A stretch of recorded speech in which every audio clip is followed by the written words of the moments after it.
आज की इस नई डीप डाइव में आपका स्वागत है। आज हम एक बहुत ही खास और प्रैक्टिकल विषय पर बात कर रहे हैं कि कैसे एलआईसी एजेंट्स अप्रैल और मई जैसे धीमे और चुनौतीपूर्ण महीनों में भी सिर्फ 1 से 7 दिनों के अंदर 100 पॉलिसीज का टारगेट पूरा कर सकते हैं। ये चर्चा सिर्फ सेल्स के बारे में नहीं है, बल्कि माइंडसेट और डिसिप्लिन की है। हाँ, और ये सच में एक ऐसी समस्या है जो लगभग हर एजेंट फेस करता ही है। एकदम सही कहा आपने। तो आगे बढ़ने से पहले एक छोटी सी रिक्वेस्ट है। अगर सब लोग ऐसी ही और नॉलेज बेस्ड और काम की बातें सुनना चाहते हैं तो कृपया इस चैनल को अभी सब्सक्राइब करें, इस वीडियो को लाइक करें और इसे अपनी फैमिली और दोस्तों के साथ जरूर शेयर करें। तो चलिए शुरू करते हैं। देखिए, ये टॉपिक मुझे पर्सनली बहुत पसंद है क्योंकि ये हमारी सबसे बड़ी गलतफहमी पर चोट करता है। हम अक्सर मान लेते हैं कि बिजनेस कम होना मार्केट की गलती है। मतलब हम महीनों को अच्छे और बुरे में बांट देते हैं ना। बिल्कुल, जबकि असली खेल तो हमारे अपने रूटीन और अप्रोच का होता है। हम क्या कर रहे हैं वो ज्यादा मैटर करता है। चलिए इस पूरी सिचुएशन को थोड़ा डिकोड करते हैं। हर साल मार्च का महीना खत्म होता है, फाइनेंशियल ईयर की क्लोजिंग होती है और अचानक से अप्रैल और मई आते ही सब कुछ बहुत स्लो लगने लगता है। हाँ, एक अजीब सी शांति छा जाती है मार्केट में। वही तो, ये बिल्कुल वैसा ही है जैसे फाइनल एग्जाम्स खत्म होने के बाद स्टूडेंट्स की एनर्जी अचानक जीरो हो जाती है। वो पूरी तरह से रिलैक्स हो जाते हैं।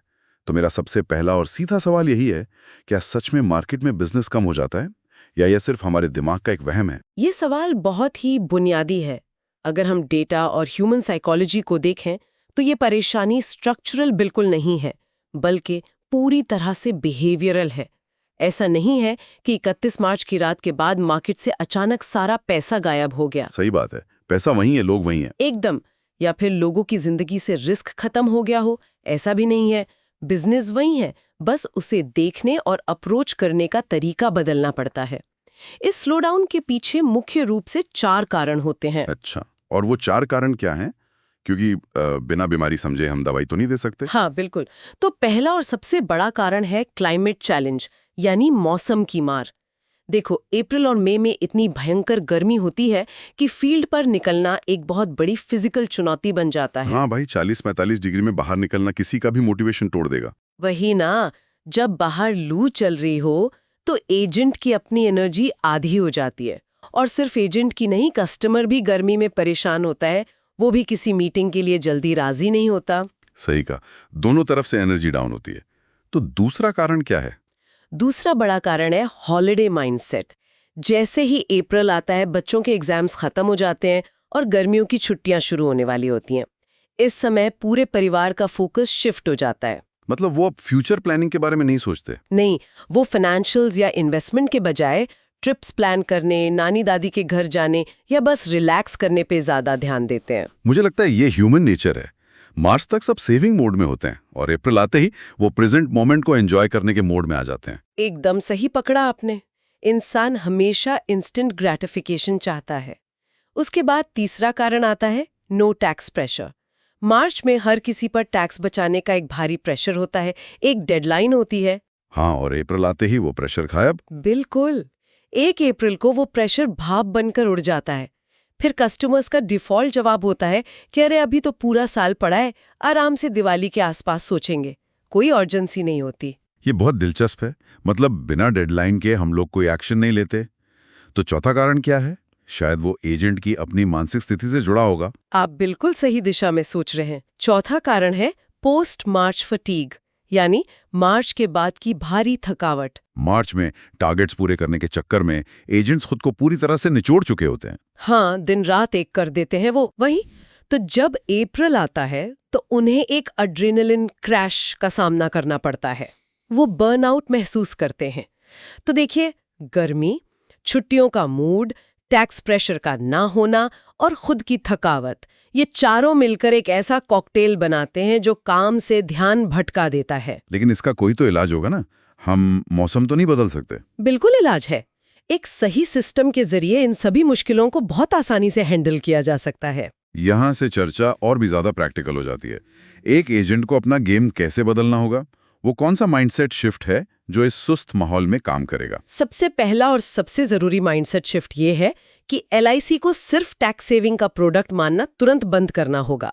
ये इस इंडस्ट्री की सबसे बड़ी गलती है। लेकिन टैक्स बचाने के नाम पर बेचना सबसे आसान होता है ना? हाँ, कस्टमर को सीधा फायदा दिखता है। यही तो कैच है। टैक्स बचाना एक शॉर्ट टर्म गेम है। अगर आप सिर्फ टैक्स बचाने के लिए बेच रहे हैं तो आपका बिजनेस सिर्फ जनवरी से मार्च तक सीमित रहेगा। बाकी के 9 महीने आप खाली बैठेंगे। तो फिर अप्रोच क्या होनी चाहिए? एक प्रोफेशनल को इसे एक रिस्क मैनेजमेंट और फैमिली प्रोटेक्शन के टूल के रूप में देखना चाहिए। अब आप ही सोचें, क्या मौत, बीमारी या कोई हादसा ये देखकर आता है कि अरे अभी कस्टमर टैक्स प्लान नहीं कर रहा, मैं बाद में आती हूँ? नहीं, बिल्कुल नहीं। रिस्क तो साल के 365 दिन एक्टिव रहता है। एकदम सही। इसलिए जब फोकस सिर्फ पॉलिसी बेचने से हटकर कस्टमर की प्रॉब्लम सॉल्व करने पर आता है तो लोग साल के किसी भी दिन आपकी बात सुनने को तैयार होते हैं। यह नजरिया सच में चीजों को देखने का तरीका बदल देता है। लेकिन चलिए अब थोड़ी मैथ यानी गणित की बात करते हैं। टारगेट है 1-7 दिनों में 100 पॉलिसीज। कोई भी सुने तो डर जाए। इसे प्रैक्टिकल कैसे बनाया जाए? जब हम सिर्फ उस बड़े टारगेट को देखते हैं तो वो हमेशा डरावना ही लगेगा। हमें इसे एक्टिविटी बेस्ड थिंकिंग में बदलना होगा। टारगेट को छोटे हिस्सों में तोड़ते हैं। 100 पॉलिसीज को अगर हम 1-7 दिनों से डिवाइड करें तो ये हर दिन लगभग 1.6 पॉलिसी बनता है। और अगर हम संडेज और छुट्टियां निकाल दें? हाँ, अगर सिर्फ वर्किंग डेज की बात करें तो ये हर दिन की औसतन 2 पॉलिसी का टारगेट है। बस 2 पॉलिसी रोज। ओके, सुनने में 2 पॉलिसी पर डे थोड़ा आसान लग रहा है, लेकिन असलियत में हर दिन 2 ऐसे लोग ढूंढना जो तुरंत चेक साइन कर दें, ये भी आसान नहीं है। यहीं पर डेली रूटीन और लॉजिक का जादू काम आता है। फोकस इस बात पर नहीं होना चाहिए कि आज 2 पॉलिसी बिकी ये नहीं। फोकस इस पर होना चाहिए कि आज मैंने वो काम किए या नहीं जिनसे पॉलिसी बिकती है। हमें डेली मैट्रिक्स पर ध्यान देना होगा। अच्छा, तो वो मैट्रिक्स क्या होने चाहिए? रोज कम से कम 20 प्रोस्पेक्टिंग कॉल्स करना, उन कॉल से 5 कस्टमर मीटिंग्स फिक्स करना और फिर उन मीटिंग्स में 1 या 2 पॉलिसी कन्वर्जन की कोशिश करना। 1 सेकंड रुकिए, मतलब आप कह रही हैं फोकस क्लोजिंग पर नहीं बल्कि उन 5 मीटिंग्स पर होना चाहिए? एकदम सही। इसे कन्वर्जन लॉजिक कहते हैं। अब आप मैथ्स देखिए, अगर एक एजेंट रोज 5 क्लाइंट से मिलता है तो 7 दिन में वो 300 लोगों से मिल चुका होगा। हाँ, 300 मीटिंग्स हो गई। अब कोई इतना लकी तो नहीं होता कि सब हाँ बोल दें, लेकिन अगर सिर्फ 30% मीटिंग्स भी सफल हो तो 300 का 30% कितना हुआ? 300 का 30%, मतलब 90 पॉलिसीज। वाह, ये तो सीधा सा गणित है। बिल्कुल, 90 पॉलिसीज तो एक एवरेज परफॉर्मेंस के साथ ही आ गई, बिना किसी प्रेशर के। और थोड़ी सी भी स्किल हो तो 100 का आंकड़ा आराम से पार हो जाता है। ये सच में एक आई ओपनर है। जब हम सुबह उठकर सोचते हैं कि बस 5 लोगों से मिलना है तो काम बहुत डूएबल लगता है। लेकिन अब मैं यहाँ थोड़ा डेविल्स एडवोकेट प्ले करूंगा। हाँ, जरूर पूछिए। जो बाहर सच में लूज चल रही हो और लोग छुट्टियों के मूड में हो तो मोटिवेशन कैसे बनाए रखें? ये तो वैसा ही है जैसे टेस्ट मैच की पिच पर T20 खेलने की कोशिश करना। पिच के हिसाब से गेम बदलना पड़ेगा ना। आपकी ये टेस्ट मैच वाली एनोलॉजी बहुत सटीक है। आप सूरज की गर्मी कम नहीं कर सकते, लेकिन अपना टाइम मैनेजमेंट जरूर उस हिसाब से ढाल सकते हैं। इसके लिए दिन को 3 हिस्सों में बांटना चाहिए। Time blocking, right. तो सुबह से शुरू करते हैं। सबसे पहला हिस्सा है मॉर्निंग, सुबह 8 से 11 बजे तक। ये हाई एनर्जी का टाइम है, धूप कम होती है। इन 3 घंटों में कोई फील्ड वर्क नहीं करना है, सिर्फ कॉल्स करने और अपॉइंटमेंट्स फिक्स करने में लगाना है। टारगेट 20 कॉल्स और 5 मीटिंग्स, वही ना? हाँ, जब तक मीटिंग्स फिक्स ना हो कुर्सी से नहीं उठना है। बहुत बढ़िया। फिर दोपहर का क्या करें? 12 से 4 बजे के बीच तो बाहर आग बरसती है। इसीलिए आफ्टरनून टाइम को पूरी तरह से डिजिटल और एडमिन वर्क के लिए रिजर्व रखना चाहिए। घर या ऑफिस के अंदर बैठकर काम करें, जैसे फॉलोअप्स और व्हाट्सएप के जरिए कम्युनिकेशन। लेकिन व्हाट्सएप पे सिर्फ गुड मॉर्निंग के मैसेज भेजना है तो स्पैमिंग हो जाती है, लोग ब्लॉक कर देते हैं। बिल्कुल, स्पैमिंग नहीं करनी है। डिजिटल फॉलोअप का मतलब है वैल्यू ऐड करना, जैसे कोई काम की न्यूज़ या उनके पोर्टफोलियो का छोटा सा अपडेट भेजना। और फिर आता है दिन का सबसे अहम हिस्सा, इवनिंग यानी शाम 5 से रात 9 बजे तक। ये कन्वर्जन का पीक टाइम है। शाम का समय पीक टाइम क्यों है? लोग तो थके हुए होते हैं। क्योंकि इस वक्त परिवार के डिसीजन मेकर्स यानी पति और पत्नी दोनों घर पर होते हैं। लाइफ इंश्योरेंस अकेले लेने वाला डिसीजन नहीं है, ये एक फैमिली डिसीजन है। इसीलिए इस वक्त फेस टू फेस मीटिंग्स पर फोकस करना चाहिए। ये रूटीन तो बहुत ही सॉलिड लग रहा है, लेकिन मेरी एक और शंका है। अगर मैं शाम को कस्टमर के घर पहुंच गया और वो अपनी मनाली ट्रिप डिस्कस कर रहे हैं, तो उस छुट्टियों के मूड में मैं उन्हें पॉलिसी कैसे बेचूं? ऐसे माहौल में आपको तुरंत डायरेक्ट सेलिंग बंद करनी होगी। अगर आप प्रोडक्ट की बात करेंगे तो वो इरिटेट हो जाएंगे। इसके बजाय उन्हें एक फाइनेंशियल रिव्यू ऑफर करें। फाइनेंशियल रिव्यू, ये बातचीत में कैसे बोलेंगे? बहुत आसान है। आप कह सकते हैं, सर आप अपनी छुट्टियां आराम से एंजॉय करें, लेकिन जाने से पहले क्यों ना हम सिर्फ 10 मिनट निकालकर आपके कवरेज का एक रिव्यू कर लें, ताकि ट्रिप पर आपको कोई फाइनेंशियल टेंशन ना रहे। वाह, इससे उन पर तुरंत कुछ खरीदने का प्रेशर नहीं पड़ता। बिल्कुल, आप उन्हें डायरेक्ट प्रोडक्ट नहीं बेच रहे, बस उनकी पीस ऑफ माइंड बढ़ा रहे हैं। मीटिंग के चांसेस बढ़ जाते हैं। ये बहुत ही अच्छी स्ट्रैटेजी है। लेकिन अगर डायरेक्ट प्रोडक्ट नहीं बेच रहे हैं तो नए कस्टमर से कॉन्वर्सेशन शुरू कैसे करें?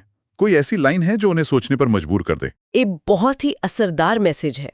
आप कॉल करके बस इतना कह सकते हैं, सर एक छोटा सा क्वेश्चन, अगर कल से इनकम रुक जाए तो घर का खर्चा कितने दिन चलेगा? मैं आपकी फाइनेंशियल सेफ्टी रिव्यू करना चाहती हूँ, 15 मिनट का टाइम मिलेगा? ओहो, अगर कल से इनकम रुक जाए, ये लाइन सुनकर तो किसी का भी ध्यान सीधा अपनी फैमिली की सेफ्टी पर जाएगा। इसमें तो एलआईसी या प्रीमियम का कोई जिक्र ही नहीं है। यही तो इसका पावर है। ये रिस्क अवेयरनेस पर काम करता है। इंसान फायदा कमाने से ज्यादा अपना नुकसान होने से डरता है। इस अप्रोच से आप एक एजेंट नहीं बल्कि एक कंसल्टेंट बन जाते हैं। बहुत ही पावरफुल तरीका है। लेकिन इतने नए लोग लाएं कहां से? 7 दिन में 300 मीटिंग्स के लिए लीड्स कहां से आएंगी? नए कस्टमर्स लाने के लिए हमेशा कोल्ड कॉल्स पर डिपेंड नहीं रहना चाहिए। सबसे पहले अपने वार्म मार्केट में जाएं, यानी पुराने क्लाइंट्स, ऐसे लोग जिन्होंने हाल ही में लोन लिया है, सैलरीड क्लास और छोटे बिजनेस ओनर्स जिन पर कोई नई जिम्मेदारी आई हो। हाँ, और लीड जनरेशन का एक गोल्डन रूल है, हर खुश कस्टमर से कम 2 नए रेफरेंसेस जरूर मांगें। बहुत से लोग रेफरेंस मांगने में शर्माते हैं। हाँ, थोड़ा ऑकवर्ड तो लगता है। लेकिन इससे एक कभी ना खत्म होने वाली पाइपलाइन बन जाती है।